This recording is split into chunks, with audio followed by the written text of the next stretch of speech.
আসসালামু আলাইকুম। কেমন আছেন আপনারা? আপনাদের জন্য নতুন একটা নিয়োগ বিজ্ঞপ্তি নিয়ে আসলাম। যেটা হচ্ছে আরএইচডি বা সড়ক ও জনপথ অধিদপ্তরের একটা নিয়োগ বিজ্ঞপ্তি। তো এখানে বেশ অনেকগুলা জব ভ্যাকেন্সি রয়েছে।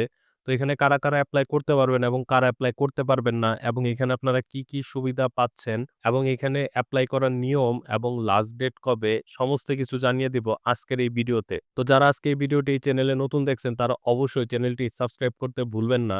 সেই সাথে আপনার বন্ধুদের সাথে শেয়ার করতেও ভুলবেন না। তাহলে চলুন আমরা কথা না বাড়িয়ে সরাসরি এই নিয়োগ বিজ্ঞপ্তিতে চলে যাই।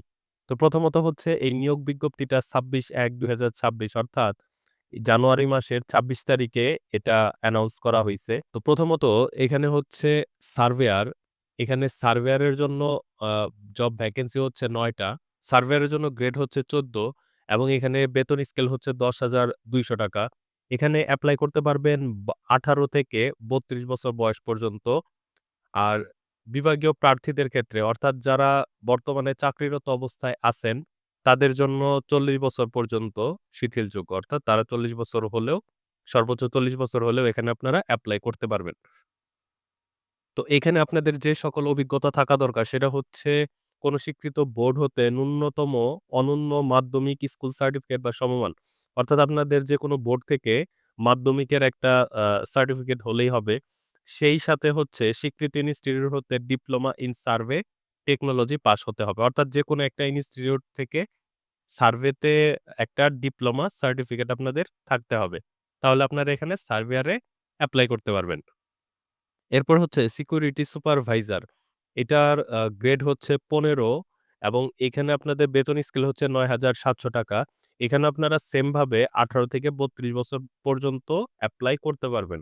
এখানে আপনাদের কোয়ালিফিকেশন হচ্ছে যেকোনো স্বীকৃত বিশ্ববিদ্যালয় হতে অনন্য স্নাতক ডিগ্রি, তবে বিভাগীয় প্রার্থীদের ক্ষেত্রে কোনো স্বীকৃত বোর্ড হতে অনন্য উচ্চ মাধ্যমিক সার্টিফিকেট বা সমমানের পরীক্ষায় উত্তীর্ণ। তার মানে হচ্ছে এখানে আপনারা যারা নতুন এপ্লাই করছেন তারা স্নাতক ডিগ্রি থাকলেই আপনারা এখানে এপ্লাই করতে পারবেন। আর যারা অলরেডি জব করতেছেন সেক্ষেত্রে হচ্ছে আপনাদের স্বীকৃত বোর্ড হতে মাধ্যমিকের একটা সার্টিফিকেট থাকলেই হবে। অভিজ্ঞতা সম্পন্ন বিভাগীয় প্রার্থীদের অগ্রাধিকার প্রদান করা হবে। অর্থাৎ আপনি যদি স্টিল নাও জব করে থাকেন তাহলে আপনার এখানে অগ্রাধিকার থাকবে। এরপর হচ্ছে Bangladesh fire service and civil defence academy হতে যেকোনো অফিসার্স বা অগ্নি নির্বাপন সম্পর্কিত প্রশিক্ষণ কোর্স।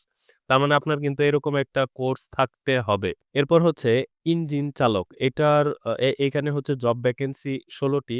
আর এটার গ্রেড হচ্ছে ১৫। এটা সর্বনিম্ন ১৮ এবং সর্বোচ্চ বয়স হচ্ছে ৩২। আর আগে যেমন নিয়ম বললাম এখানেও সেম নিয়ম থাকছে। যেকোনো স্বীকৃত বোর্ড হতে অনন্য মাধ্যমিক এবং স্কুল সার্টিফিকেট বা সমমানের পরীক্ষায় উত্তীর্ণ অভিজ্ঞতা সম্পন্ন বিভাগীয় প্রার্থীদের অগ্রাধিকার প্রদান করা হবে। এরপর হচ্ছে অভিজ্ঞতা সম্পন্ন বিভাগীয় প্রার্থীদের অগ্রাধিকার প্রদান করা হবে। এরপর হচ্ছে ওয়ার্ক অ্যাসিস্ট্যান্ট। এখানে বেশ অনেকগুলো জব ভ্যাকেন্সি আছে সেটা হচ্ছে ৫২ টি। এটার গ্রেড হবে ১৬, সর্বনিম্ন ১৮ বছর এবং সর্বোচ্চ হচ্ছে ৩২। এটাও হচ্ছে অনন্য উচ্চ মাধ্যমিক অর্থাৎ এইচএসসি বা সমমানের একটা সার্টিফিকেট থাকতে হবে। সংশ্লিষ্টদের ক্ষেত্রে অভিজ্ঞতা সম্পন্ন প্রার্থীদের অগ্রাধিকার দেওয়া হবে। আপনার যদি এখানে অভিজ্ঞতা থাকে তাহলে আপনাকে অগ্রাধিকার দেওয়া হবে। এরপর হচ্ছে সিকিউরিটি গার্ড। এখানের জব ভ্যাকেন্সি হচ্ছে ১৬০ টা। এটার গ্রেড হচ্ছে ২০, সর্বনিম্ন ১৮ এবং সর্বোচ্চ হচ্ছে ৩২ বছর। অনন্য মাধ্যমিক স্কুল সার্টিফিকেট বা সমমান পরীক্ষা উত্তীর্ণ। অর্থাৎ হচ্ছে আপনার এসএসসির একটা সার্টিফিকেট হলে আপনার হবে এখানে। সেই সাথে হচ্ছে সামরিক ও আধা সামরিক বাহিনী, পুলিশ ও আনসার বাহিনী এবং বিজিপি এর অবসরপ্রাপ্ত সদস্যগণকে অগ্রাধিকার প্রদান করা হবে। তার মানে আপনি যদি পুলিশ, সামরিক বা আধা সামরিক বাহিনীর অবসরপ্রাপ্ত হন তাহলে আপনাকে অগ্রাধিকার দেওয়া হবে। তো এখানে উচ্চতার একটা কথা আছে। এখানে হচ্ছে স্বাস্থ্যগত যোগ্যতা অন্য কোনোটাতে আপনার কোনো আ এ এরকম এরকম ক্রাইটেরিয়া নেই। কিন্তু এখানে একটা ক্রাইটেরিয়া আছে। এটার উচ্চতা হচ্ছে ১.৬ মিটার। অর্থাৎ হচ্ছে আ ৫ ফুট ৪ ইঞ্চি আপনার হইতে হবে। তো আপনার এখানে ওজন হচ্ছে ১১০ পাউন্ড। আর বুকের মাপ হচ্ছে ০.৭৬ থেকে ০.৮১ মিটার। যেটা দাঁড়ায় ইঞ্চিতে ৩০ থেকে ৩২ ইঞ্চি। তো এই হচ্ছে এই জবে এপ্লাই করার জন্য কোয়ালিফিকেশন এবং ক্রাইটেরিয়া। তাহলে চলুন এখন আমরা দেখি এটা আপনারা কবে এপ্লাই করতে পারবেন এবং এটার লাস্ট ডেট কবে? তো বাংলাদেশের সকল জেলার প্রার্থী আবেদন করতে পারবেন। এখানে সকলে এপ্লাই করতে পারবেন। এটা খুবই ভালো একটা নিউজ। আবেদন অনলাইনে করতে হবে। একজন প্রার্থী শুধুমাত্র একটি পদের জন্য আবেদন করতে পারবেন। তো অনেকে আছে একসাথে ২ টা ৩ টা পদের জন্য এপ্লাই করেন। তো সেক্ষেত্রে এই জায়গায় আপনারা পাচ্ছেন না। শুধুমাত্র একটাতে এপ্লাই করতে পারবেন। এটা হচ্ছে ১-৩-২০২৬ খ্রিস্টাব্দ তারিখে সাধারণ প্রার্থীর বয়সসীমা ১৮ থেকে ৩২ বছর। বয়স প্রমাণের ক্ষেত্রে কোনো অ্যাফিডেভিটের দরকার নেই। অর্থাৎ ১-৩ মার্চের ১ তারিখে আপনাদের বয়স সর্বনিম্ন ১৮ এবং সর্বোচ্চ ৩২ বছর হলে আপনারা এখানে এপ্লাই করতে পারবেন। সরকারি, আধা সরকারি, স্বায়ত্তশাসিত প্রতিষ্ঠানে চাকরিরত প্রার্থীদের অবশ্যই যথাযথ কর্তৃপক্ষের অনুমতিক্রমে আবেদন করতে হবে। অর্থাৎ আপনি যদি বর্তমানে জব করে থাকেন, এখানে এপ্লাই করতে গেলে অবশ্যই আপনার কর্তৃপক্ষের একটা অনুমতি লাগবে। কারণ পরবর্তীতে আপনি যখন ভাইভাতে আসবেন তখন কিন্তু আপনার সেই অনুমতিপত্রটা দেখাতে হবে। আপনি যদি দেখাতে না পারেন সেক্ষেত্রে কিন্তু আপনাকে তারা সিলেক্টেড করবে না। প্রার্থীদের অবশ্যই মৌখিক পরীক্ষার সময় সংশ্লিষ্ট নিয়োগকারী কর্তৃপক্ষ কর্তৃক অনাপত্তি ছাড়পত্রের আমি এইমাত্র যেটা বললাম সেটা এখানে বলা হইছে। আচ্ছা, এখন আমরা এইখানে দেখব প্রার্থী নির্বাচনের ক্ষেত্রে কোটা সংক্রান্ত সর্বশেষ প্রজ্ঞাপন অনুসরণ করা হবে। কোটার যে সর্বশেষ প্রজ্ঞাপন আছে আপনারা সেটা দেখবেন, সে অনুযায়ী সিলেক্টেড করা হবে। তো এইখানে যেগুলো আছে আপনারা এগুলা একটু দেখে নিবেন।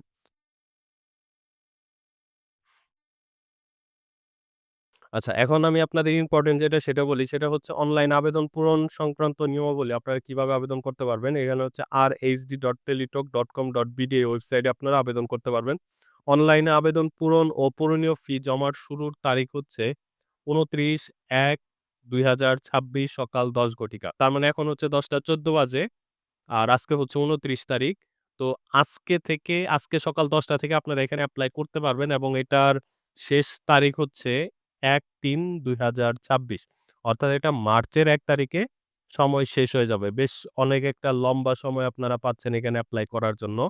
আর এখানে আপনারা যখন এপ্লাই করবেন তখন আপনাদের এখানে ছবির সাইজ হবে, এটা হচ্ছে ছবির সাইজ হবে ৩০০/৩০০ পিক্সেল অর্থাৎ স্কয়ার। এবং আপনাদের যে সিগনেচার বা স্বাক্ষর আছে, সেই স্বাক্ষরের সাইজ হবে ৩০০/৮০ পিক্সেল। অর্থাৎ এটা এরকমভাবে লম্বায় হচ্ছে প্রশস্ত হচ্ছে ৩০০ এবং এই যে এই লম্বাটা হচ্ছে ৮০ পিক্সেল। আর ছবির ক্ষেত্রে ৩০০ এরকম স্কয়ার সাইজের, এরকম আপনাদের স্কয়ার সাইজের একটা ছবি হইতে হবে। তো আপনারা জানেন এখানে কিভাবে টেলিটকের মাধ্যমে ফিটা প্রদান করতে হয়। তো যারা না জানেন তাদের জন্য আমি আবার জিনিসটা বলতেছি। তো আপনারা যারা এই আবেদনটা সম্পন্ন করার জন্য নির্দিষ্ট ফিটা দিতে পারেন না, তাদের জন্য আমি বলতেছি যে আপনারা এটা দেখে নিবেন। নির্ভুলভাবে আবেদনপত্র সাবমিট করা সম্পূর্ণ প্রার্থী একটি ইউজার আইডি, ছবি এবং স্বাক্ষরযুক্ত একটা অ্যাপ্লিকেন্ট কপি পাবেন। এরপরে হচ্ছে অ্যাপ্লিকেন্ট কপি প্রার্থী ডাউনলোড পূর্বক রঙিন প্রিন্ট করে সংরক্ষণ করবেন। অ্যাপ্লিকেন্ট কপিতে ইউজার আইডি নাম্বার দেয়া থাকবে। ইউজার আইডি নাম্বার ব্যবহার করে প্রার্থী নিম্নোক্ত পদ্ধতিতে যে টেলিটক প্রিপেইড মোবাইল নাম্বারের মাধ্যমে ২ টি এসএমএস করে ১ এবং ৪ নং পদের জন্য পরীক্ষা ফি বাবদ ৳১০০ এবং সার্ভিস চার্জ বাবদ ৳১২, মোট ৳১১২ এবং ৫ নং পদের জন্য পরীক্ষার ফি বাবদ ৳৫০ এবং সার্ভিস চার্জ বাবদ ৳৬, মোট ৳৫৬ কেটে নেওয়া হবে। তার মানে হচ্ছে আপনারা এখানে সর্বোচ্চ ৳১১২ র মাধ্যমে আবেদন করতে পারবেন। তো এই ছিল আজকের ভিডিও। ভিডিওটি যদি ভালো লাগে তাহলে অবশ্যই লাইক দিবেন। চ্যানেলে নতুন হলে সাবস্ক্রাইব করবেন। আর আপনার বন্ধুদের সাথে অবশ্যই শেয়ার করতে ভুলবেন না। দেখা হয়ে যাবে নতুন আরেকটি ভিডিওতে। সে পর্যন্ত সকলে সুন্দর থাকুন, সুস্থ থাকুন। আপনাদের চাকরি জীবন সুন্দর হোক। সে প্রত্যাশা আজকের ভিডিও এখানেই শেষ করছি। আল্লাহ হাফেজ।